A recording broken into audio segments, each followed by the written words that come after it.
তলানিতে থাকা একটা দলকে একা হাতে তুলে আনলেন ফাইনালের মঞ্চে। ফাইনালেও ব্যাট হাতে খেললেন ক্যামিও ইনিংস। বড় বড় নক্ষত্রদের যখন পতন হচ্ছিল, তখন সৌম্য সরকার ইতিহাস লিখছিলেন ক্যারিবিয়ানদের মাটিতে গ্লোবাল সুপার লিগের মঞ্চে।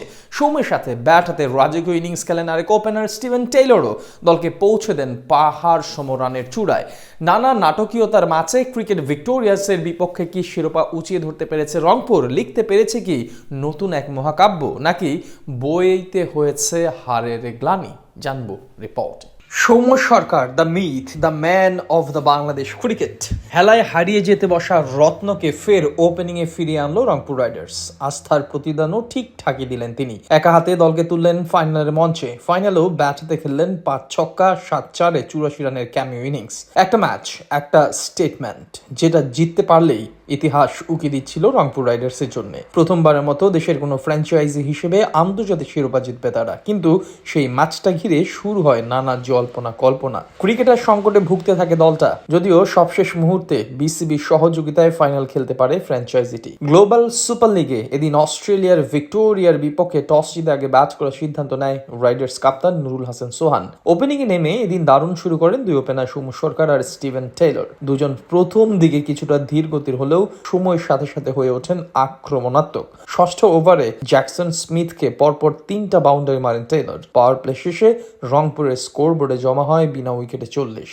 নবম ওভারের প্রথম বলেই কেলমোস্টুর বলে মিড উইকেটের উপর দিয়ে বিশাল ছক্কা হাঁকান সৌম্য সরকার। 13তম ওভারে লং অফ থেকে সিঙ্গেল নিয়ে অর্ধশতক পূরণ করেন তিনি। বিপরীতে একই ওভারে ছক্কা মেরে 44 বলে 50 তুলে নেন আরেক ওপেনার স্টিভেন টেইলর। পরের ওভারে কারিমা গোরকে পরপর 2 বলে 2টা ছক্কা মারেন টেইলর। যদিও সেই ওভারেই ডিপ মিড উইকেটে জোনাথন ওয়েলসের হাতে ক্যাচ দিয়ে সাজ করে ফিরেন তিনি। মাঝে 4 বলে 6 রান করে আউট হন সাইফ হাসান। তবে এক প্রান্ত আগলে রেখে চালিয়ে খেলতে থাকেন সৌম্য সরকার। 15 ওভার শেষে রংপুর তোলে 2 উইকেটে 133 রান। কারিমা গোরের দ্বিতীয় ওভার থেকে সৌম্য সরকার একাই নেন 16 রান। শেষ পর্যন্ত 54 বলে 86 রানের ইনিংস খেলে অপরাজিত থাকেন তিনি, যেখানে 7টি চারের বিপরীতে ছিল 5টি ওভার বাউন্ডারি। আর নির্ধারিত 20 ওভার শেষে রংপুর রাইডার্সের সংগ্রহ দাঁড়ায় 178 রান। জবাব দিতে নেমে শুরু থেকে আগ্রাসী ব্যাট করতে থাকেন ভিক্টোরিয়ার দুই ওপেনার ম্যাকডোনাল্ড আর জুই ক্লার্ক। প্রথম ওভার থেকে আসে 14 রান। চতুর্থ ওভারে প্রথম উইকেটের পতন ঘটে অস্ট্রেলিয়ার ক্লাবটির। কামরুল ইসলাম রাব্বি শর্ট লেন্থে পিচ করা ডেলিভারি পুল করতে গিয়ে মিড অফে ধরা পড়েন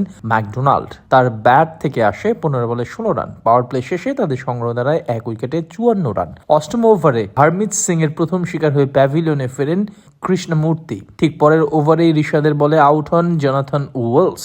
বিপরীতে ব্যাট হাতে এক প্রান্ত আগলে রেখে দারুণ ব্যাট করতে থাকেন জুই ক্লার্ক। 10 ওভার শেষে 4 উইকেট হারিয়ে তাদের সংগ্রহ দাঁড়ায় 79 রান। 11তম ওভারে স্টাম্পিংয়ের ফাঁদে ফেলে ক্লার্ককে বিদায় করেন শেখ মাহাদি। তিনি করেন 22 বলে 40 রান। মাঝে অ্যান্ডারসনকে ফেরান সাইফ হাসান এবং ক্যাপ্টেন এডওয়ার্ডকে ক্যাচ আউট করেন হারমিত সিং। তাদের বিদায়ের পর আর কেউই তেমনভাবে প্রতিরোধ করতে পারেনি, যার সুবাদে প্রথমবার মতো গ্লোবাল সুপার লিগে চ্যাম্পিয়নের স্বাদ পায় রংপুর রাইডার্স, যেটা নিশ্চিতভাবে এক বিশাল অর্জন দেশের ক্রিকেটের জন্য।